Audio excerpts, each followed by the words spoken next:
Hi all, welcome to our channel training BSc. അപ്പോൾ നമ്മൾ പഠിക്കാനായിട്ട് പോകുന്നത് മറ്റൊരു SCRT ചാപ്റ്ററാണ്. 8ാം ക്ലാസ്സിലെ ബേസിക് സയൻസുമായി ബന്ധപ്പെട്ട പദാർത്ഥ സ്വഭാവം എന്ന ചാപ്റ്ററാണ്. അത് ഫിസിക്സ് റിലേറ്റഡ് ആണ്. പദാർത്ഥ സ്വഭാവം. ഓക്കെ, അപ്പോൾ നമുക്ക് സ്റ്റാർട്ട് ചെയ്യാം. സ്ഥിതി ചെയ്യാൻ ആവശ്യമുള്ളതും മാസ് ഉള്ളതുമായ എന്തിനേയും പദാർത്ഥം അഥവാ ദ്രവ്യം എന്നാണ് വിളിക്കുന്നത്. എന്താണ് ഇത്? പിവൈക്കായിട്ട് ചോദിച്ചിട്ടുണ്ട്. സ്ഥിതി ചെയ്യാൻ സ്ഥലം ആവശ്യമുള്ളതും മാസ് ഉള്ളതുമായ എന്തിനേയും നമ്മൾ പദാർത്ഥം അഥവാ ദ്രവ്യം എന്നാണ് വിളിക്കുന്നത്. ഓക്കെ, സ്ഥിതി ചെയ്യാൻ സ്ഥലം ആവശ്യമുള്ള, അല്ലേ? ഒരു സാധനം ഇരിക്കണമെങ്കിൽ ആ വസ്തുവിന് ഇരിക്കാൻ ഒരു സ്ഥലം വേണം, അല്ലേ? അതോടൊപ്പം എന്താണ്, ആ വസ്തുവിനൊരു മാസ് ഉണ്ടാവണം, അല്ലേ? അവിടെ ഇരിക്കണമെങ്കിൽ അതിനൊരു മാസ് ഉണ്ടാവും. അപ്പോൾ അതിനെയാണ് നമ്മൾ എന്തെന്ന് പറയുന്നത്? പദാർത്ഥം അഥവാ ദ്രവ്യം എന്ന് പറയുന്നത്. ഓക്കെ, നമുക്ക് എല്ലാം ഒന്നും ഇതിനകത്ത് പഠിക്കാനില്ല, കാരണം കുറേ എക്സ്പെരിമെൻ്റ് കാര്യങ്ങളൊക്കെയാണ്. നമുക്ക് എക്സാമുമായി റിലേറ്റ് ചെയ്ത കാര്യങ്ങൾ മാത്രം പഠിച്ചാൽ മതി. ഓക്കെ, പ്ലാസ്മയും മറ്റ് അവസ്ഥകളും. ഇവിടെ ഒരു ബോക്സ് കൊടുത്തിട്ടുണ്ട്, നമുക്ക് നോക്കാം. ഖരം, ദ്രാവകം, വാതകം എന്നീ അവസ്ഥകൾ കൂടാതെ മറ്റ് ചില അവസ്ഥകളിലും പദാർത്ഥം കാണപ്പെടുന്നു. അപ്പോൾ പദാർത്ഥം എന്ന് പറയുന്നത്, അല്ലേ, നമ്മൾ പറഞ്ഞു സ്ഥിതി ചെയ്യാൻ ആവശ്യമുള്ളതും മാസുള്ളതുമായ ഏതൊരു വസ്തുവിനെ നമ്മൾ എന്തെന്ന് പറയുന്നത്? ദ്രവ്യം അഥവാ പദാർത്ഥം എന്ന് അല്ലേ? അപ്പോൾ ആ പദാർത്ഥം എന്ന് പറയുന്നത് ഖരം, ദ്രാവകം, വാതകം ഈ 3 അവസ്ഥകളിലല്ലാതെ മറ്റ് പല അവസ്ഥകളിലും കാണപ്പെടുന്നുണ്ട്. പദാർത്ഥത്തിൻ്റെ 4ാമത്തെ അവസ്ഥയാണ് പ്ലാസ്മ. ചോദിച്ചിട്ടുണ്ട്, പിവയ്ക്കാണ്. ഖരം 1ാമത്തെ അവസ്ഥ, 2ാമത്തെ ദ്രാവകം, 3ാമത്തെ വാതകം. നമുക്ക് നോർമലി അറിയാവുന്നതാണ്. 4ാമത്തെ അവസ്ഥയാണ് പ്ലാസ്മ. ചോദിച്ചിട്ടുണ്ട്, പിവയ്ക്കാണ്. 4ാമത്തെ അവസ്ഥയാണ് പ്ലാസ്മ. സൂര്യൻ്റെയും മറ്റ് നക്ഷത്രങ്ങളുടെയും കേന്ദ്രഭാഗത്ത് പദാർത്ഥം പ്ലാസ്മ എന്ന അവസ്ഥയിലാണ് കാണപ്പെടുന്നത്. അതും ചോദിച്ചിട്ടുണ്ട്. സൂര്യൻ്റെയും മറ്റ് നക്ഷത്രങ്ങളുടെയും കേന്ദ്രഭാഗത്ത്, അല്ലേ, അതിൻ്റെ ആ ഒരു സെൻറ്ററിൽ, അല്ലേ, അവിടെ അല്ലെങ്കിൽ നമ്മുടെ എന്താ ആ ഒരു കറക്റ്റാണ് നടുക്കുക, അല്ലേ, അവിടെയൊക്കെ എന്താണ് പദാർത്ഥം കാണപ്പെടുന്നത്, അല്ലേ? അതെന്ന് പറയുന്നത് പ്ലാസ്മ എന്ന സ്റ്റേറ്റിലാണ്. ഓക്കെ, ഉന്നതമായ താപനിലയിൽ കണികകൾ അയോണീകരിക്കപ്പെട്ട അവസ്ഥയിൽ നിലനിൽക്കുന്ന പദാർത്ഥത്തിൻ്റെ അവസ്ഥയാണ് പ്ലാസ്മ. ഉന്നതമായ താപനില, അല്ലേ, ഹൈ ടെമ്പറേച്ചറാണ് അവിടെ. അതേപോലെ കണികകൾ എന്താണ് അയോണീകരിക്കപ്പെട്ട അവസ്ഥയിൽ നിലനിൽക്കുന്ന പദാർത്ഥത്തിൻ്റെ ആ ഒരു സ്റ്റേറ്റാണ് ഇതെന്ന് പറയുന്നത് പ്ലാസ്മ. ഓക്കെ, ഉന്നതമായ താപനിലയിൽ കണികകൾ അയോണീകരിക്കപ്പെട്ട അവസ്ഥയിൽ നിലനിൽക്കുന്ന പദാർത്ഥത്തിൻ്റെ അവസ്ഥയാണ് പ്ലാസ്മ. പദാർത്ഥത്തിൻ്റെ 5ാമത്തെ അവസ്ഥയെ ബോസ്-ഐൻസ്റ്റൈൻ കണ്ടൻസേറ്റ് എന്ന് പറയുന്നു. പിവയ്ക്കാണ് പദാർത്ഥത്തിന് 5ാമത്തെ അവസ്ഥ. 4ാമത്തെ നമ്മൾ പറഞ്ഞു പ്ലാസ്മ. 5ാമത്തെ അവസ്ഥയാണ് ഏതെന്ന് പറയുന്നത്? Boss-Einstein condensate. 6ാമത്തെ അവസ്ഥ എന്താണ്? Fermionic condensate. ഇത് ചോദിച്ചിട്ടുണ്ട് കേട്ടോ, അതിങ്ങനെ ചേരുമ്പടിയായിട്ട് ചോദിച്ചിട്ടുണ്ട്. അപ്പോൾ പഠിക്കണം. ഖരം, ദ്രാവകം, വാതകം, അത് 3 അവസ്ഥകൾ, അത് നമുക്കറിയാം. 4ാമത്തെ അവസ്ഥ പ്ലാസ്മ, 5ാമത്തെ ബോസ്-ഐൻസ്റ്റൈൻ, 6ാമത്തെ ഫെർമിയോണിക്. പ്ലാസ്മ, ബോസ്-ഐൻസ്റ്റൈൻ, ഫെർമിയോണിക്, അങ്ങനെ ആ ഒരു ഓർഡറിൽ പഠിക്കുക. Plasma, Bose Einstein, fermionic condensate. Okay, പദാർത്ഥത്തിൻ്റെ മറ്റൊരു അവസ്ഥയാണ് സൂപ്പർ ഫ്ലൂയിഡ് അവസ്ഥ. അപ്പം ഇത് കൂടാതെ എന്താണ് കുറേ അവസ്ഥകളുണ്ടല്ലേ. മറ്റൊരു അവസ്ഥയാണ് ഇതെന്ന് പറഞ്ഞാൽ സൂപ്പർ ഫ്ലൂയിഡ് അവസ്ഥ. ഈ അവസ്ഥകളെല്ലാം ലബോറട്ടറിയിൽ പ്രത്യേക സാഹചര്യങ്ങളിൽ മാത്രമാണ് സൃഷ്ടിക്കാൻ കഴിയുന്നവ. അപ്പോൾ ഇതൊന്നും അങ്ങനെ ലബോറട്ടറിയിൽ മാത്രമാണ്, അല്ലേ, നമ്മുടെ പ്രകൃതി അങ്ങനെയൊന്നും അല്ല കാണപ്പെടുന്നത്. എന്താണ്, പ്രത്യേക സാഹചര്യങ്ങളിൽ മാത്രം ലബോറട്ടറിയിൽ സൃഷ്ടിക്കാൻ കഴിയുന്നവയാണ് ഇതെന്ന് പറയുന്നത് ഈ അവസ്ഥകൾ എന്നൊക്കെ പറയുന്നത്. ഇപ്പോൾ പ്ലാസ്മയുണ്ട്, സൂര്യൻ്റെയും മറ്റ് നക്ഷത്രങ്ങളുടെയൊക്കെ കേന്ദ്രഭാഗത്ത് കാണപ്പെടുന്നതാണ് പ്ലാസ്മ എന്ന സ്റ്റേറ്റ്. അത് കഴിഞ്ഞിട്ട് ബോസ്-ഐൻസ്റ്റൈൻ ഉണ്ട്, പിന്നെ ഫെർമിയോണിക് കണ്ടൻസേറ്റ് ഉണ്ട്, പിന്നെ എന്താണ് മറ്റൊരു അവസ്ഥയാണ് സൂപ്പർ ഫ്ലൂയിഡ് സ്റ്റേറ്റ് എന്ന് പറയുന്നത്. ഇതൊക്കെ എന്താണ് പ്രത്യേക സാഹചര്യങ്ങളിൽ ലബോറട്ടറിയിൽ സൃഷ്ടിക്കാൻ കഴിയുന്നവയാണ്. ഓക്കെ, അപ്പോൾ ഇത് ഇത്രയും പഠിക്കുക. ഈ 2 ബോക്സാണ് നമ്മൾ പറഞ്ഞത്. ആദ്യം പറഞ്ഞ സ്ഥിതി ചെയ്യാൻ സ്ഥലം ആവശ്യമുള്ളതും മാസുള്ളതുമായ എന്തിനേയും പദാർത്ഥം അഥവാ ദ്രവ്യം എന്നാണ് വിളിക്കുന്നത്. പിന്നെ നമ്മൾ അതായത് ഓരോ സ്റ്റേറ്റാണ് പറഞ്ഞത്. ഖരം, ദ്രാവകം, വാതകം, പ്ലാസ്മ, ബോസ്-ഐൻസ്റ്റൈൻ കണ്ടൻസേറ്റ്, അത് കഴിഞ്ഞിട്ട് ഫെർമിയോണിക് കണ്ടൻസേറ്റ്, പിന്നെ നമ്മൾ പറഞ്ഞു സൂപ്പർ ഫ്ലൂയിഡ്. ഇതൊക്കെ പിവൈക്കായിട്ട് ചോദിച്ചിട്ടുണ്ട്. ഓക്കെ, അടുത്ത പറയാനുള്ളത് ഓരോ പദാർത്ഥവും നഗ്ന നേത്രങ്ങൾ കൊണ്ട് കാണാൻ കഴിയാത്തത്ര ചെറിയ കണികകൾ നിർമ്മിതമാണ്.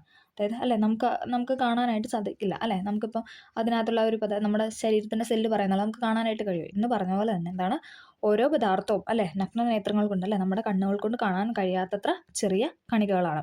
ഇത്തരം കണികകൾ ഒരു പദാർത്ഥത്തിൻ്റെ എല്ലാ സ്വഭാവവും ഉൾക്കൊള്ളുന്നവയാണ്. അതായത് ആ പദാർത്ഥത്തിൻ്റെ എല്ലാ സ്വഭാവവും എന്താണ്, ആ കണികകൾ, അതായത് ഇപ്പം സോളിഡ് ആണെങ്കിൽ അതും സോളിഡ് ആ ഒരു ഇത് തന്നെയായിരിക്കും, സ്വഭാവമായിരിക്കും ഉൾക്കൊള്ളുന്നത്. ഓക്കെ, ഇവിടെ 3 പിക്ചർ കൊടുത്തിട്ടുണ്ട്. ഖരം, ദ്രാവകം, വാതകം, അല്ലേ. ഖരമാണെങ്കിൽ എന്താണ് എല്ലാം കൂടെ കൂടിയല്ലേ ഒന്നിച്ചിങ്ങനെ ഇരിക്കും, അല്ലേ, കട്ടയായിട്ട് ഇങ്ങനെ ഇരിക്കും. ദ്രാവകമാണെങ്കിലോ അത് ലിക്വിഡ് ഫോം ആയിരിക്കും, അല്ലേ. വാതകമാണെങ്കിൽ ഇങ്ങനെ ചിന്ന ചിതറയല്ലേ പല ഇടത്തായിട്ടായിരിക്കും കാണുന്നത്. ഓക്കെ, അതിൻ്റെ ക്രമീകരണം ഒന്നും ഒരുപോലെ അല്ല, അല്ലേ. ഓക്കെ, ഇനി അടുത്തൊരു ഇമ്പോർട്ടൻറ്റ് പോയിൻ്റാണ് ചില ഖരപദാർത്ഥങ്ങൾ ചൂടാക്കിയാൽ ദ്രാവകമാവാതെ നേരിട്ട് വാതകമായിട്ട് മാറും. നമുക്കറിയാം, ഇപ്പം നമ്മളൊരു ഐസ് കട്ട, അതെന്ന് പറയുന്നത് എന്താണ്, ഒരു സോളിഡ് സ്റ്റേറ്റ് ആണ് അല്ലേ, അത്ര കട്ടയാണ്.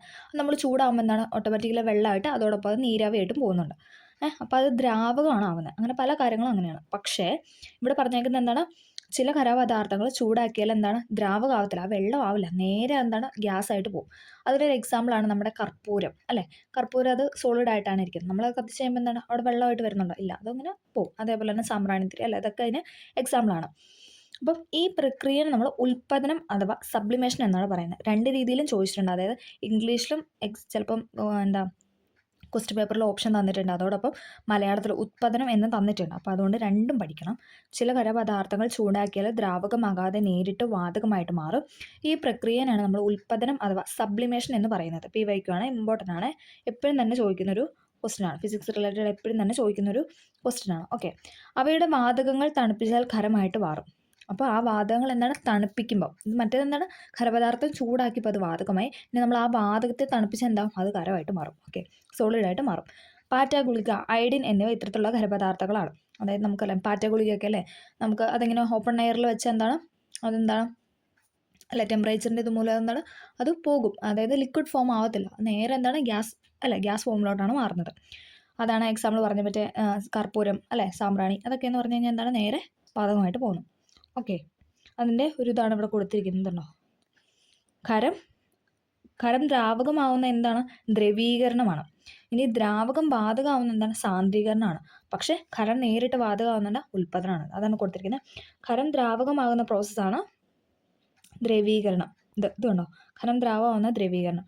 ഇനി ദ്രാവകം വാതകമാവുന്നതാണ് എന്ത്, ബാഷ്പീകരണം. ഇതിൻ്റെ അങ്ങോട്ടും ഇങ്ങോട്ടുള്ള ഫോമാണ് കൊടുത്തിരിക്കുന്നത്. ഖരം ദ്രാവകമാവുന്ന ദ്രവീകരണം. ഇനി ദ്രാവകം വാതകമാവുന്നത് എന്താണ്, ബാഷ്പീകരണം അല്ലേ. ദ്രാവകം നമുക്കറിയാം, ഇപ്പോൾ വെള്ളം ചൂടാക്കുമ്പോൾ എന്താണ്, അത് നേരെ അല്ലെ പൊങ്ങിയ നീരാവിയൊക്കെ എടുക്കും, അതല്ല ബാഷ്പീകരണം അല്ലേ, നമുക്കറിയാം അല്ലേ. പിന്നെ എന്താണ്, വാതകം ഖരമാവുന്ന എന്താണ്, ഘനീഭവിക്കൽ. ഇനി നേരെ തിരിച്ചു ചോദിച്ചത് എന്താണ്, ഉത്പാദനം. അതാണ് കൂടുതലും ചോദിച്ചുകൊണ്ടിരിക്കുന്നത്. ഖരം വാതകമാണെന്നാണ് ചോദിച്ചുകൊണ്ടിരിക്കുന്നത്, അതാണ് ഉൽപ്പാദനം, നമ്മളിപ്പോൾ പറഞ്ഞ സബ്ലിമേഷൻ. ഇനി നേരെ തിരിച്ചുകൊണ്ട് ദ്രാവകം എന്താണ്, ഘനീഭവിച്ച് കഴിയുമ്പോൾ അത് ഖരമാവുന്നു അല്ലേ, നേരെ ഓപ്പോസിറ്റ് ഖരമാവുന്നു. ഇനി ദ്രാവകം എന്താണ്, ബാഷ്പീകരിച്ച് കഴിയുമ്പോഴത്തേക്കും അത് വാതകമാവുന്നു. ഇനി വാതകം ഘനീഭവിച്ച് കഴിയുമ്പോൾ ഖരമാവുന്നു. അപ്പോൾ ഈ ഒരു ജസ്റ്റ് ഈ ഒരു പിക്ചർ നിങ്ങൾ അങ്ങോട്ടും ഇങ്ങോട്ടും ഓർത്താൽ മതി. അതിൽ കൂടുതലും അങ്ങോട്ടുള്ള പോയിന്റ്സാണ് ചോദിച്ചുകൊണ്ടിരിക്കുന്നത്. ഖരം ദ്രാവകമാവുന്ന ദ്രവീകരണം, ദ്രാവകം വാതകമാവുന്ന ബാഷ്പീകരണം, ഇനി എന്താണ്, വാതകം ഖരമാവുന്നത് അല്ലെങ്കിൽ ഖരം വാതകമാവുന്ന ഉൽപ്പാദനം. ആ ഒരു 3 പോയിന്റാണ് ചോദിച്ചു കണ്ടിരിക്കുന്നത്. ഓക്കെ, നമുക്ക് അടുത്ത് പറയാനായിട്ട്, ചലന സ്വാതന്ത്ര്യമുള്ള കണികകൾ സ്വയമേവ പരസ്പരം കലരുന്നതിനെ വ്യാപനം എന്ന് പറയുന്നു. അതായത് ഇപ്പം എന്താണ്, നമുക്ക് ഗന്ധം അല്ലേ, പുറത്തോട്ട് ചില സാധനങ്ങൾ അല്ലേ, നമുക്കറിയാം ഇപ്പോൾ ഏലക്ക പോലുള്ള അത് പഴം അല്ലേ, അതിനൊക്കെ ചില ഫ്രൂട്ട്സിൻ്റെയൊക്കെ മണം നമുക്ക് പെട്ടെന്ന് കിട്ടും അല്ലേ. അതേപോലെ ചില സാധനങ്ങളൊക്കെ ഉണ്ടാക്കും അല്ലേ. അതേപോലെ തന്നെ വേറൊരു രീതിയിലുള്ള ഒരു വ്യാപനമാണ് ഇതെന്ന് പറയുന്നത്. ഇപ്പം നമ്മളൊരു ബക്കറ്റ് വെള്ളം എടുത്തു, അതിനകത്തേക്ക് നമ്മളിപ്പോൾ ഏതെങ്കിലും ഒരു കളർ ഇങ്ക് ചേർത്തു, അപ്പോൾ പെട്ടെന്ന് ആ കളറ് വ്യാപിച്ചു അല്ലേ. അപ്പോൾ അതാണ് ഇവിടെ ഉദ്ദേശിക്കുന്നത്. ചലന സ്വാതന്ത്ര്യമുള്ള കണികകൾ സ്വയമേവ പരസ്പരം കലരുന്നതിന് വ്യാപനം എന്ന് പറയുന്നത് അല്ലേ, മൊത്തം വ്യാപിച്ച് പോകുന്നു, അതാണ് അവിടെ ഉദ്ദേശിക്കുന്നത്. വ്യാപനത്തിന് ഇംഗ്ലീഷ് പറയുന്നതാണ് ഡിഫ്യൂഷൻ. അപ്പോൾ നമ്മൾ ഫിസിക്സും കെമിസ്ട്രിയും ബയോളജിയും ഒക്കെ പഠിക്കുമ്പോൾ ഇംഗ്ലീഷും കൂടെ ഒന്ന് പഠിച്ച് വെക്കുന്നതാണ് ബെറ്റർ. കാരണം രണ്ട് രീതിയിലും ക്വസ്റ്റ്യൻ കണ്ടിട്ടുണ്ട്. ചിലപ്പോൾ ഓപ്ഷനിൽ നമുക്ക് ഇംഗ്ലീഷും മലയാളത്തിലായിരിക്കും. ഇപ്പോൾ ഡിഫ്യൂഷൻ എന്ന് മലയാളത്തിൽ തന്നെ എഴുതിയിട്ട് മലയാളം ഓപ്ഷനിൽ തരാം. അപ്പോൾ നമുക്കതിൻ്റെ അർത്ഥം അറിയെങ്കിലല്ലേ നമുക്കത് മനസ്സിലാവത്തുള്ളൂ. അതുകൊണ്ട് 2 വാക്കുകളും പഠിക്കാനായിട്ട് ശ്രദ്ധിക്കുക.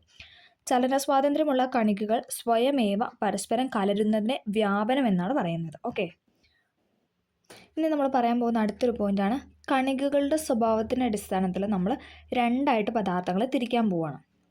എന്താണ്, കണികകളുടെ സ്വഭാവത്തിൻ്റെ അടിസ്ഥാനത്തിൽ നമ്മൾ പദാർത്ഥങ്ങളെ 2ആയിട്ട് തരംതിരിക്കുക. ഒന്ന് ശുദ്ധ പദാർത്ഥവും ഒന്ന് മിശ്രിതങ്ങളും, അതായത് മിക്സ്ചർ എന്നൊക്കെ പറയാം അല്ലേ, മിശ്രിതങ്ങൾ. ഓക്കെ, ശുദ്ധപദാർത്ഥമായിട്ടും മിശ്രിതങ്ങളായിട്ട് നമ്മൾ 2 രീതിയിൽ എന്താണ്, കണികകളുടെ സ്വഭാവത്തിൻ്റെ അടിസ്ഥാനത്തിൽ പദാർത്ഥങ്ങളെ തരംതിരിക്കാനായിട്ട് പോവുക. നമുക്കൊന്ന് നോക്കാം. ജലത്തിൻ്റെയും ഉപ്പിൻ്റെയും സ്വർണത്തിൻ്റെയും കണികകൾക്ക് അതിൻ്റേതായ വ്യത്യസ്ത സ്വഭാവങ്ങളല്ലേ ഉള്ളത് അല്ലേ. നമുക്കറിയാം, ജലത്തിന് ജലത്തിൻ്റേതായത്, ഉപ്പിന് ഉപ്പിൻ്റേതായത്, സ്വർണ്ണത്തിന് സ്വർണ്ണത്തിന് അല്ലേ. ആ ഒരു കണികകളുടെ അതിൻ്റേതായ വ്യത്യസ്ത അല്ലേ. ഇപ്പം സ്വർണ്ണത്തിന് ഉപ്പിൻ്റെ ആണോ, അല്ല, അത് അതിൻ്റേതായ ഒരു രീതിയിലാണ് അതിൻ്റെ സ്വഭാവം കാണിക്കുന്നത്. ഇങ്ങനെ ഒരേ സ്വഭാവമുള്ള കണികകളാൽ നിർമ്മിതമായ പദാർത്ഥങ്ങളെ ശുദ്ധ പദാർത്ഥങ്ങൾ എന്ന് പറയുന്നു. എന്താണ് ഒരേ സ്വഭാവമുള്ള കണികകളാൽ നിർമ്മിതമായ പദാർത്ഥങ്ങളെ ശുദ്ധ പദാർത്ഥങ്ങൾ എന്ന് പറയുന്നു. അതന്നെ അത് ജലം അല്ലേ, ജലം എന്ന് പറയുന്ന ഒരു ശുദ്ധ പദാർത്ഥമാണ്. കാരണം അതിനകത്ത് വേറെ ഒന്നുമില്ല, ജലത്തിൻ്റെ കണികകളാണ് ഉള്ളത്. ഇനി ഉപ്പെടുത്താൽ ഉപ്പിൻ്റെ കണികകളാണ് ഉള്ളത്. അപ്പോൾ അതിനെയൊക്കെ നമ്മൾ ശുദ്ധ പദാർത്ഥങ്ങൾ എന്നാണ് പറയുന്നത്. ഉപ്പുവെള്ളത്തിൽ ഉപ്പിൻ്റെ സ്വഭാവമുള്ള കണികകളും ജലത്തിൻ്റെ സ്വഭാവമുള്ള കണികളും. ഇനി നമ്മളൊരു സോൾട്ട് വാട്ടർ എടുത്തു, അതായത് ഒരു കുറച്ച് വെള്ളത്തിനകത്തേക്ക് കുറച്ച് ഉപ്പ് കലക്കി. അപ്പോൾ എന്താണ് അവിടെ നമുക്ക് വെള്ളത്തിനെ വേർതിരിച്ചും ഉപ്പിനെ വേർതിരിച്ചും കിട്ടുന്നുണ്ടോ? ഇല്ല, നമുക്ക് ആ ഒരു രണ്ടും കൂടെ കലർന്ന ഒരു ഇതാണ് മിക്സറായിട്ടുള്ളൊരു സംഭവമാണ് കിട്ടുന്നത് അല്ലേ. അതിനെയാണ് നമ്മൾ മിശ്രിതങ്ങൾ എന്ന് പറയുന്നത്. ഇങ്ങനെ വ്യത്യസ്ത സ്വഭാവമുള്ള കണികകളാൽ നിർമ്മിതമായ പദാർത്ഥങ്ങളെ മിശ്രിതം എന്ന് പറയുന്നത്. കാരണം അത് രണ്ട് ഡിഫറെൻറ്റ് സാധനങ്ങളല്ലേ. കാരണം ഉപ്പിന് ഉപ്പിൻ്റേതായ ഒരു സ്വഭാവമുണ്ട്, ജലത്തിന് ജലത്തിൻ്റെതായ സ്വഭാവമുണ്ട്. ഇത് രണ്ടും കൂടെ കലർത്തി നമുക്ക് ഉപ്പ് വേർതിരിച്ചും ജലം വേർതിരിച്ചും എടുക്കാനായിട്ട് സാധിക്കില്ല. അപ്പോൾ അതിനാണ് നമ്മൾ മിശ്രിതങ്ങൾ എന്ന് പറയുന്നത്. അപ്പോൾ നമ്മൾ എന്താണ് കണികകളുടെ അടിസ്ഥാനത്തിൽ പദാർത്ഥങ്ങളെ രണ്ടായിട്ട് തരംതിരിച്ചു, ശുദ്ധപദാർത്ഥവും മിശ്രിതങ്ങളും. അതിൽ ശുദ്ധപദാർത്ഥം എന്ന് പറയുന്നത് എന്താണ്, അതിൻ്റെ സ്വന്തം അല്ലേ, അത് അതിൻ്റേതായ വ്യത്യസ്ത സെയിം സ്വഭാവം കാണിച്ച് നിൽക്കുന്നു.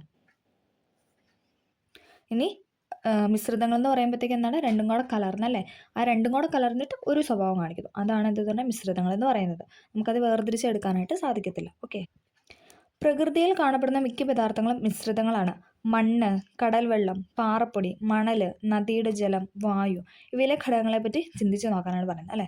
നമുക്കറിയാം മണ്ണിനകത്തുനിന്ന് ആ ഒരു എലിമെൻറ്റ് മാത്രമല്ല ഉള്ളത്, പലതരത്തിലുള്ളതുണ്ട് അല്ലേ. അപ്പോൾ അതാണ് ഇവിടെ പറഞ്ഞു വെച്ചത്. നിത്യജീവിതത്തിൽ മിശ്രിതങ്ങളിലെ ഘടകങ്ങൾ വേർതിരിക്കേണ്ട സന്ദർഭങ്ങളുണ്ടല്ലോ. മിശ്രിതത്തിലെ ഘടകങ്ങൾ വേർതിരിക്കേണ്ടി വരുന്ന ചില സന്ദർഭങ്ങളാണ് എഴുതാനായിട്ട് പറഞ്ഞത്. ചായയിൽ നിന്ന് ചായച്ചണ്ടി മാറ്റുന്നു അല്ലെ, നമുക്കറിയാം മട്ട നമ്മൾ ഊറ്റി മാറ്റുന്നു. കടൽ വെള്ളത്തിൽ നിന്ന് ഉപ്പ് വേർതിരിച്ചെടുക്കുന്നു. നെല്ലിൽ നിന്ന് പതിര് വേർതിരിക്കുന്നു. ഇതൊക്കെ എന്താണ്, നമ്മൾ ആ മിശ്രിതത്തിനെ മാറ്റി വേർതിരിക്കുന്ന ആ ഒരു രീതിയാണ് നമുക്ക് മനസ്സിലാവാൻ വേണ്ടിയിട്ട് പറഞ്ഞു വെച്ചത്. ഓക്കെ, ഇനി നമ്മൾ പറയുന്നത് ഡിസ്റ്റിലേഷൻ അഥവാ സ്വേദനമാണ്.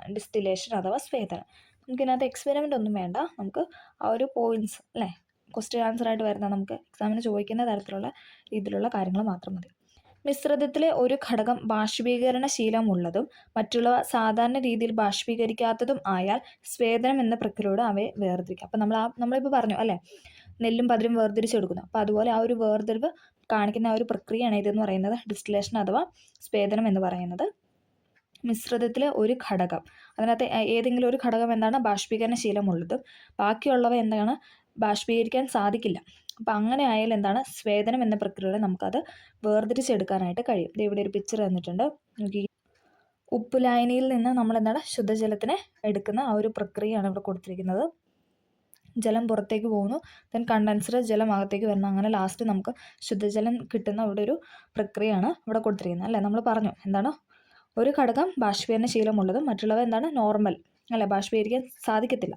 അങ്ങനെയുള്ള നമ്മൾ എന്താണ് സ്വേദനം എന്ന പ്രക്രിയയിലൂടെ വേർതിരിച്ച് എടുക്കുന്നു. അതെ, ഉപ്പിലായനി എന്താണ് നമ്മൾ ശുദ്ധജലമാക്കി മാറ്റി. ഓക്കെ, ആ ഒരു എക്സാമ്പിളാണ് ഇവിടെ കൊടുത്തിരിക്കുന്നത്. ഇവിടെ ഒരു എക്സാമ്പിൾ കൊടുത്തിട്ടുണ്ട്, നമുക്ക് ഒന്ന് ജസ്റ്റ് പറഞ്ഞു നോക്കാം. ജലത്തിൻ്റെ തിളനില എന്ന് പറഞ്ഞാൽ 100 ഡിഗ്രി സെൽഷ്യസ് നമുക്കറിയാം അല്ലേ. അസറ്റോണും കലർന്ന മിശ്രിതം, അതായത് ജലവും അസറ്റോണും കലർന്ന മിശ്രിതം വേർതിരിക്കാൻ സ്വേദനം ഉപയോഗിക്കും. അസറ്റോണിൻ്റെ തിളനില എന്ന് പറയുന്നത് 56 ഡിഗ്രി സെൽഷ്യസും ജലത്തിൻ്റെ ആണെങ്കിൽ 100 ഡിഗ്രി സെൽഷ്യസും. സാധാരണ ലഭ്യമായ ജലത്തിൽ പല ലവണങ്ങളും ചേർന്നിരിക്കും. അവയെ സ്വേദനം വഴി നീക്കം ചെയ്താണ് കുത്തിവയ്പ്പിനും സ്റ്റോറേജ് ബാറ്ററികളിലും മറ്റും ഉപയോഗിക്കാനുള്ള ഡിസ്റ്റിൽഡ് വാട്ടർ നിർമ്മിക്കുന്നത്. ഡിസ്റ്റിൽഡ് വാട്ടർ നിർമ്മിക്കുന്ന ഒരു പ്രോസസ്സാണ് പറയുന്നത് എന്താണ്, സാധാരണ കിട്ടുന്ന വെള്ളത്തിൽ എന്താണ് പല ലവണങ്ങളും അടങ്ങിയിട്ടുണ്ടാവും. അവയെ എന്താണ് സ്വേദനം വഴി നീക്കം ചെയ്യും. ആ ലവണങ്ങളെല്ലാം സ്വേദനം വഴി നീക്കം ചെയ്ത് പിന്നെ എന്താണ് ബാക്കി ആ ഒരു ഡിസ്റ്റിൽഡ് വാട്ടറിന് നമ്മൾ കുത്തിവയ്പ്പിനും സ്റ്റോറേജ് ബാറ്ററികളും ഒക്കെ ഉപയോഗിക്കും. ഇനി ഇപ്പോൾ നമ്മൾ പറഞ്ഞ ഡിസ്റ്റിലേഷൻ അഥവാ സ്വേദനമാണ് നമ്മൾ പറഞ്ഞത്. നമ്മൾ അടുത്ത് പറയാനായിട്ട് പോകുന്നത് അംശിക സ്വേദനം അഥവാ ഫ്രാക്ഷണൽ ഡിസ്റ്റിലേഷനാണ്. മിശ്രിതത്തിൽ അടങ്ങിയിരിക്കുന്ന ഘടകങ്ങളുടെ തിടനിലകൾ തമ്മിൽ ചെറിയ വ്യത്യാസമേ ഉള്ളുവെങ്കിൽ അവയെ വേർതിരിക്കാൻ അംശിക സ്വേദനം എന്ന മാർഗം ഉപയോഗിക്കാം. അതായത് ചെറിയ ആ ഘടകങ്ങൾ തമ്മിലുള്ള വ്യത്യാസം എന്ന് പറയുന്നത് അതായത് നമ്മളിപ്പോൾ പറഞ്ഞു 100 ഡിഗ്രി സെൽഷ്യസ് പിന്നെ ഒരു 90 ഡിഗ്രി സെൽഷ്യസ്, അങ്ങനെ ആ ഒരു ചെറിയ വ്യത്യാസമൊക്കെ ഉള്ളുവെങ്കിൽ നമുക്ക് എന്താണ് അംശിക സ്വേദനം വഴി അത് വേർതിരിച്ച് എടുക്കാമെന്നാണ് പറയുന്നത്. ഓക്കെ, ഇവിടെ ഒരു എക്സാമ്പിൾ പറഞ്ഞിട്ടുണ്ട്. എഥനോളിൻ്റെ തിളനില എന്ന് പറയുന്നത് 78 ഡിഗ്രി സെൽഷ്യസും മെഥനോളിൻ്റെ തിളനില 65 ഡിഗ്രി സെൽഷ്യസും. അപ്പോൾ എന്താണ് ഏകദേശം അല്ലേ ചെറിയ വ്യത്യാസമല്ലേ ഉള്ളൂ. ഇവ പരസ്പരം കലരുന്ന ദ്രാവകങ്ങളാണ്. ഇവയുടെ തിളനിലകൾ തമ്മിൽ ചെറിയ വ്യത്യാസമേ ഉള്ളൂ. ഇവയടങ്ങിയ മിശ്രിതത്തിലെ ഘടകങ്ങൾ വേർതിരിക്കുന്ന അംശിക സ്വേദനം എന്ന പ്രക്രിയയിലൂടെയാണ്. അപ്പം അംശിക സ്വേദനം എന്ന പ്രക്രിയ എന്തിനാണ് നമ്മൾ, അതായത് അവരുടെ ആ തിളനില തമ്മിൽ ചെറിയൊരു വ്യത്യാസം ഉള്ളൂ എങ്കിൽ നമുക്ക് അംശിക സ്വേദനം അഥവാ ഫ്രാക്ഷണൽ ഡിസ്റ്റിലേഷൻ എന്ന പ്രക്രിയ വഴി നമുക്ക് എന്താണ് അത് വേർതിരിച്ച് എടുക്കാനായിട്ട് കഴിയും. മിശ്രിതത്തിൻ്റെ ബാഷ്പ ഫ്രാക്ഷനേറ്റിംഗ് കോളത്തിലൂടെ കടന്നു പോകുമ്പോൾ ആവർത്തിച്ചുള്ള സാന്ദ്രീകരണവും ബാഷ്പീകരണവും നടക്കുന്നു. ഇതേ തുടർന്ന് തിളനില കുറഞ്ഞ മെഥനോൾ ഫ്രാക്ഷനേറ്റിംഗ് കോളത്തിനടുത്ത് നിന്ന് ആദ്യം ബാഷ്പരൂപത്തിൽ കണ്ടൻസറിലേക്ക് പ്രവേശിക്കുകയും അവിടെ വെച്ച് തണുത്ത ദ്രാവകമായ ഉരുണ്ട ഫ്ലാസ്കിൽ ശേഖരിക്കപ്പെടുകയും ചെയ്യുന്നു. തിളനില അല്പം കൂടിയ എഥനോൾ പിന്നീട് ഇതേപോലെ മറ്റൊരു ഫ്ലാസ്കിൽ ശേഖരിക്കാവുന്നതാണ്. അപ്പം നമ്മൾ ആ ഒരു ഫ്ലോയാണ് അതെങ്ങനെയാണ് ചെയ്യുന്നതെന്നാണ് പറഞ്ഞത്. അപ്പം നമ്മൾ ഇത് പഠിച്ചാൽ മതി. അതായത് പരസ്പരം പെട്ടെന്ന് കലർന്നതാണെങ്കിൽ, അതായത് ചെറിയ വ്യത്യാസങ്ങളുള്ള തിളനിലയിൽ ചെറിയ തോതിൽ വ്യത്യാസങ്ങളുള്ള രണ്ട് പദാർത്ഥങ്ങൾ അല്ലേ, ആ പദാർത്ഥങ്ങൾ തമ്മിൽ വേർതിരിക്കാനായിട്ട് നമ്മൾ യൂസ് ചെയ്യുന്നത് അംശിക സ്വേദനമാണ്. അത് ഓർത്താൽ മതി. ഓക്കെ, അത്രയാണ് ഇതിനകത്ത് പറയാനുള്ള മെയിൻ പോയിന്റ് എന്ന് പറയുന്നത്. ഇനി നമ്മൾ അടുത്തത് പറയാനായിട്ട് പോകുന്നത് സെൻട്രിഫ്യൂഗേഷൻ എന്നൊരു പോയിന്റാണ്. സെൻട്രിഫ്യൂഗേഷൻ കണികകളുടെ ഭാരവ്യത്യാസത്തിൻ്റെ അടിസ്ഥാനത്തിൽ മിശ്രിതത്തിലെ ഘടകങ്ങളെ വേർതിരിക്കാനുള്ള ഒരു മാർഗമാണ് സെൻട്രിഫ്യൂഗേഷൻ എന്ന് പറയുന്നത്. എന്താണ്? കണികകളുടെ ഭാരത്തിൻ്റെ മാസിൻ്റെ അടിസ്ഥാനത്തിൽ മിശ്രിതത്തിലെ ഘടകങ്ങളെ വേർതിരിക്കാനുള്ള ഒരു മാർഗമാണ് സെൻട്രിഫ്യൂഗേഷൻ. ക്ലിനിക്കൽ ലാബുകളിൽ രക്തസാമ്പിളുകളിൽ നിന്ന് രക്തകോശം വേർതിരിക്കാനും രാസപരീക്ഷണങ്ങൾ ചെയ്യുമ്പോൾ അവക്ഷിപ്തം വേഗത്തിൽ വേർതിരിക്കാനും ഈ മാർഗം ഉപയോഗിക്കുന്നു. എന്താണ്? ക്ലിനിക്കൽ ലാബുകളിൽ നമ്മുടെ ബ്ലഡിൻ്റെ ഒക്കെ സാമ്പിൾ എടുക്കാറുണ്ടല്ലേ, എന്നിട്ട് എന്താണ് ചെയ്യണം, നമ്മുടെ രക്തകോശം വേർതിരിക്കാനും അതേപോലെ തന്നെ രാസപരീക്ഷണം ചെയ്യുമ്പോൾ അവക്ഷിപ്തം വേഗത്തിൽ വേർതിരിക്കാനുമാണ് സെൻട്രിഫ്യൂഗേഷൻ എന്ന ഒരു മാർഗം യൂസ് ചെയ്യുന്നത്. സാമ്പിൾ അടങ്ങിയ ദ്രാവകം ടെസ്റ്റ് ട്യൂബുകളിൽ എടുത്ത് ഉപകരണത്തിൽ വെച്ചൊരു കേന്ദ്രം ആധാരമാക്കി കറക്കുന്നു. അപ്പോൾ ഭാരം കൂടിയ കണികകൾ കേന്ദ്രത്തിൽ നിന്നും അകന്നും ഭാരം കുറഞ്ഞവ കേന്ദ്രത്തിന് അടുത്തുമായി വേർതിരിക്കുന്നു. അതായത് ഭാരം കൂടിയവ എന്താണ് അതിൻ്റെ പുറത്തോട്ടല്ലേ, അറ്റത്തോട്ട് പോകും. സെൻട്രിഫ്യൂഗേഷൻ അറ്റത്ത് പോയി നിൽക്കും. ഇനി ഭാരം കുറഞ്ഞവയൊക്കെ നടുക്ക് അതിങ്ങനെ കിടക്കും. ഓക്കെ, അതാണ് ഇതെന്ന് പറയുന്നത് സെൻട്രിഫ്യൂഗേഷൻ എന്ന് പറയുന്നത്. ഒരു ബോക്സ് കൊടുത്തിട്ടുണ്ട്. ഒരു ദ്രാവക മിശ്രിതത്തിലെ ആലയങ്ങളായ ഘടക കണികകൾ അവയുടെ ഭാരവ്യത്യാസത്തിൻ്റെ അടിസ്ഥാനത്തിൽ വേർതിരിക്കാൻ സെൻട്രിഫ്യൂജ് എന്ന ഉപകരണമാണ് പ്രയോജനപ്പെടുന്നത്. അതുകൊണ്ട് തന്നെ ഈ പ്രക്രിയനെ പറയുന്നതാണ് സെൻട്രിഫ്യൂഗേഷൻ എന്ന് പറയുന്നത്. ഓക്കെ, ഇതാണ് ആ പ്രോസസ്സ്. സെൻട്രിഫ്യൂജ് അവിടെ എന്താണ് ആ സാമ്പിൾ വെച്ചു, അത് കറക്കി. അപ്പോൾ കറക്കിയപ്പോൾ എന്താണ് അതിൻ്റെ അറ്റത്തോട്ട് ഭാരം കൂടിയവ പോയി, ഇനി ആ ഭാരം കുറഞ്ഞവയ്ക്ക് നടുക്കോട്ട് വന്ന് കിടന്നു. ഓക്കെ, ഇനി നമ്മൾ അടുത്ത് പറയാൻ പോകുന്നത് ക്രൊമറ്റോഗ്രാഫി എന്ന് പറയുന്ന പോയിന്റാണ്. ക്രൊമറ്റോഗ്രാഫി സെലക്റ്റീവ് ആയിട്ടുള്ള പോയിന്റ്സ് മാത്രമേ പറയുന്നുള്ളൂ കേട്ടോ. ഇതിൻ്റെ എല്ലാത്തിനും താഴെ ഓരോരോ കുട്ടി എക്സ്പെരിമെൻറ്റ് കുട്ടികൾക്ക് ചെയ്യാനായിട്ട് കൊടുക്കുന്നുണ്ട്. അത് നമുക്ക് പറയേണ്ട ആവശ്യമില്ല. ഓക്കെ, അടുത്താണ് ക്രൊമറ്റോഗ്രഫി. ഒരേ ലായകത്തിൽ അലിഞ്ഞു ചേർന്ന ഒന്നിലധികം ലീനങ്ങളെ വേർതിരിക്കാൻ ഉപയോഗിക്കുന്ന ഒരു മാർഗമാണ് ക്രൊമറ്റോഗ്രഫി. എന്താണ്? ഒരേ ലായകത്തിൽ അലിഞ്ഞു ചേർത്ത, ലായകം എന്ന് പറയുമ്പോഴത്തേക്ക് എന്താ അലിഞ്ഞു ചേർത്ത അല്ലേ. അപ്പോൾ ഒന്നിലധികം ലീനങ്ങളെ നമ്മൾ ചേർത്ത സാധനങ്ങളാണ് നമ്മൾ ലീനം എന്ന് പറയുന്നത് അല്ലേ, അതിനെ വേർതിരിക്കാനായിട്ട് ഉപയോഗിക്കുന്ന ഒരു മാർഗ്ഗമാണ് ഇതെന്ന് പറയുന്നത് ക്രൊമറ്റോഗ്രഫി. ഈ രീതി ആദ്യം ഉപയോഗിച്ച നിറമുള്ള പദാർത്ഥങ്ങൾ വേർതിരിക്കാനായതുകൊണ്ടാണ് ഈ പ്രക്രിയ ക്രൊമറ്റോഗ്രഫി എന്ന് അറിയപ്പെടുന്നത്. അപ്പം ഒരേ ലായകത്തിൽ അലിഞ്ഞു ചേർത്ത ഒന്നിലധികം ലീനങ്ങളെ വേർതിരിക്കാൻ ഉപയോഗിക്കുന്ന ഒരു മാർഗ്ഗമാണ് ക്രൊമറ്റോഗ്രഫി. ഓക്കെ, ക്രൊമറ്റോഗ്രഫി പ്രയോജനപ്പെടുത്താൻ ചില സന്ദർഭങ്ങളാണ് പറയുന്നത്. ചായങ്ങളിൽ നിന്ന് ഘടകങ്ങൾ വേർതിരിക്കുന്നു, രക്തത്തിൽ കലർന്ന വിഷാംശങ്ങൾ വേർതിരിച്ചു. അപ്പോൾ ഇതിനൊക്കെ നമ്മൾ യൂസ് ചെയ്യുന്ന എന്താണ്? ക്രൊമറ്റോഗ്രഫി എന്ന പ്രോസസ്സാണ്. മിശ്രിതത്തിലെ ഘടകങ്ങൾ വേർതിരിക്കുന്നതിനുള്ള ഏതാനും മാർഗ്ഗങ്ങളാണ് പരിചയപ്പെട്ടത്. ഒന്നിലേറെ മാർഗ്ഗങ്ങൾ ഉപയോഗിച്ചും മറ്റ് ആധുനിക മാർഗ്ഗങ്ങൾ ഉപയോഗിച്ചും മിശ്രിതത്തിലെ ഘടകങ്ങൾ വേർതിരിക്കേണ്ടതായി വരും. ഇവ ഉയർന്ന ക്ലാസ്സുകളിൽ നമുക്ക് പഠിക്കാമെന്നാണ് പറയുന്നത്. ഓക്കെ, നമുക്കതൊക്കെ വഴിയെ പഠിക്കാം. അടുത്ത പറയുന്നത് അതിശോഷണം ക്രൊമറ്റോഗ്രാഫിക്ക് ആധാരം. സൂക്ഷ്മ സുഷിരങ്ങളുടെ ഭൂഗുരുത്വത്തിന് എതിരായ ദ്രാവകങ്ങൾ മുകളിലേക്ക് ഉയരുന്ന പ്രതിഭാസമാണ് കേശികത്വം. നമുക്കറിയാമല്ലേ കേശികത്വം. ഫിൽറ്റർ പേപ്പറിലെ അതിസൂക്ഷ്മ സുഷിരങ്ങളിലൂടെ ഇങ്ങനെ മുകളിലേക്ക് ഉയരുന്ന ലായകത്തിലൂടെ ലീനത്തിൻ്റെ കണികകൾ മുകളിലേക്ക് ഉയരുന്നു. ഫിൽറ്റർ പേപ്പറും കണികകളും തമ്മിലുള്ള ആകർഷണം മൂലം കണികൾ ഫിൽറ്റർ പേപ്പറിൽ പറ്റിപ്പിടിക്കുന്ന പ്രക്രിയയാണ് അതിശോഷണം അഥവാ അഡ്സോർപ്ഷൻ. കേശികത്വത്തിലൂടെ അതിശോഷണ നിരക്കിലുള്ള വ്യത്യാസം അനുസരിച്ച് കണികകൾ ഫിൽറ്റർ പേപ്പറിൻ്റെ ഉപരിതലത്തിൽ വേർതിരിക്കപ്പെടുന്നു. കേശികത്വം എന്ന് പറഞ്ഞാൽ എന്താണ്? നമ്മളിപ്പോൾ മണ്ണെണ്ണ വിളക്കല്ല, പണ്ടൊക്കെ എന്താണ് മണ്ണെണ്ണ വിളക്ക്, അതേപോലെ തന്നെ അല്ലെ നമ്മുടെ നിലവിളക്കൊക്കെ കത്തിക്കുമ്പോൾ എന്താണ് അല്ലേ, ആ തിരിയിലോട്ട് ആ എണ്ണ വന്ന് അത് കത്തുവാണ് അല്ലേ, അല്ലാതെ നമ്മൾ പൊക്കി കൊടുക്കുന്നതാണോ അല്ല. അതിനാണ് നമ്മൾ കേശികത്വം എന്ന് പറയുന്നത് അല്ലേ, മുകളിലോട്ട് ഉയർന്ന് അത് വന്ന് കത്തുന്നു. ഓക്കെ, ഫിൽറ്റർ പേപ്പറിലെ അതിസൂക്ഷ്മ സുഷിരങ്ങളോടെ ഇങ്ങനെ മുകളിലോട്ട് ഉയർന്ന ലായകത്തിലൂടെ ലീനത്തിൻ്റെ കണികകൾ മുകളിലേക്ക് ഉയരുന്നു. ഫിൽറ്റർ പേപ്പറും കണികകളും തമ്മിലുള്ള ഈ ആകർഷണം അല്ലെ, ആ ഒരു അട്രാക്ഷൻ മൂലമാണല്ലോ ഇതിങ്ങനെ ഉയർന്ന് പൊങ്ങുന്നത്. അപ്പോൾ അങ്ങനെ ആ പേപ്പറിൽ ഫിൽറ്റർ പേപ്പറിൽ പറ്റിപ്പിടിക്കുന്ന ആ ഒരു പ്രക്രിയയാണ് നമ്മൾ അഡ്സോർപ്ഷൻ അഥവാ അതിശോഷണം എന്ന് പറയുന്നത്. അപ്പോൾ കേശികത്വത്തിലൂടെ അതിശോഷണ നിരക്കിലുള്ള വ്യത്യാസത്തിനനുസരിച്ച് കണികകളുടെ ഫിൽട്ടർ പൈപ്പിൻ്റെ ഉപരിതലത്തിൽ വേർതിരിക്കപ്പെടുന്നു. ഓക്കെ, അതാണ് നമ്മളിപ്പോൾ പറഞ്ഞ ലാസ്റ്റ് പോയിന്റ് എന്ന് പറയുന്നത്. ഓക്കെ, അപ്പോൾ നമുക്ക് ഈ ചാപ്റ്ററിൽ ഇത്രയും കാര്യങ്ങളാണ് അല്ലേ, ബേസായിട്ട് എല്ലാത്തിനും കുഞ്ഞു കുഞ്ഞു കാര്യങ്ങൾ തുടക്കമാണ് നമ്മൾ പറഞ്ഞത്. ആദ്യം തന്നെ നമ്മൾ കുറേ സ്റ്റേറ്റ് പറഞ്ഞല്ലേ, എന്താ ഖരം, ദ്രാവകം, വാതകം, പ്ലാസ്മ, ബോസൈൻസ്റ്റീൻ കണ്ടൻസേറ്റ്, പിന്നെ ഫെർമിയോണിക് കണ്ടൻസേറ്റ് അല്ലേ, നമ്മളിങ്ങനെ കുറേ സ്റ്റേറ്റ് പറഞ്ഞു. അതിനുശേഷം നമ്മൾ എന്താണ് ഓരോ കാര്യങ്ങൾ ആ ഒരു സ്റ്റേറ്റ് പോകുന്ന കാര്യങ്ങൾ അല്ലേ, സബ്ലിമേഷൻ, നമ്മൾ ഉൽപ്പാദനം പറഞ്ഞു, അതായത് ഖരം നേരെ വാതകമാവുന്ന പ്രോസസ്സൊക്കെ പറഞ്ഞു. അതിനുശേഷം എന്താണ് നമ്മൾ ഡിസ്റ്റിലേഷൻ പറഞ്ഞു, സ്വേദനം പറഞ്ഞു, പിന്നെ അംശിക സ്വേദനം പറഞ്ഞു അല്ലേ, ചെറിയ വ്യത്യാസമുള്ള കണികകളുടെ ഇതിൽ എന്താണ് അംശിക സ്വേദനമാണ് നടത്തുന്നതെന്ന് പറഞ്ഞു. പിന്നെ അത് കഴിഞ്ഞിട്ട് നമ്മൾ എന്താ പറഞ്ഞത്, ക്രോമറ്റോഗ്രഫി അല്ലേ, ക്രോമറ്റോഗ്രഫിയുടെ കാര്യം പറഞ്ഞു. പിന്നെ ഇപ്പോൾ നമ്മൾ കേശികത്വം പറഞ്ഞു. അപ്പം എല്ലാം ബേസ് ആയിട്ടാണ് പറഞ്ഞു വെച്ചത്, കാരണം അടുത്ത ക്ലാസ്സിലോട്ട് വരുമ്പോൾ നമുക്കതിൽ കുറച്ചും കൂടെ പഠിക്കാനുണ്ട്. ഓക്കെ, അപ്പം ഈ ഒരു പോയിന്റ് മനസ്സിലായാലാണ് അടുത്ത ക്ലാസ്സിലോട്ട് വരുമ്പോൾ നമുക്കത് കുറച്ചും കൂടെ ക്ലിയർ ആവത്തുള്ളൂ. അപ്പം ഇത്രയാണ് ഈ ചാപ്റ്റർ. 8ാം ക്ലാസ്സിലായതുകൊണ്ട് തന്നെ ബേസ് ആയിരുന്നു. അപ്പം നമുക്കിനി വരും ഇതിൽ വീണ്ടും ഡീറ്റെയിൽ ആയിട്ട് പഠിക്കാം. അപ്പോൾ എല്ലാവർക്കും ഇത് ഹെൽപ്ഫുള്ളായി, എല്ലാം ഒന്ന് ക്ലിയർ ആയി, ഒരു സ്റ്റേറ്റും കാര്യങ്ങളൊക്കെ ഒന്ന് പഠിച്ച് മനസ്സിലാക്കി വെക്കുക. എല്ലാം BYK ചോദിച്ചിട്ടുണ്ട്. ചോദിച്ചൊക്കെ പോയിന്റ്സ് മാത്രമേ പറഞ്ഞിട്ടുള്ളൂ, കാരണം എക്സ്പെരിമെൻ്റ് ഒന്നും നമ്മളിവിടെ ഡിസ്കസ് ചെയ്യാൻ നിന്നിട്ടില്ല. അപ്പം എല്ലാവർക്കും ക്ലാസ് ഇഷ്ടമായെന്ന് പ്രതീക്ഷിക്കുന്നു. ഇഷ്ടമായാലും ഒന്ന് ലൈക്ക് ചെയ്ത് സപ്പോർട്ട് ചെയ്യുകയും വേണം. Okay, thank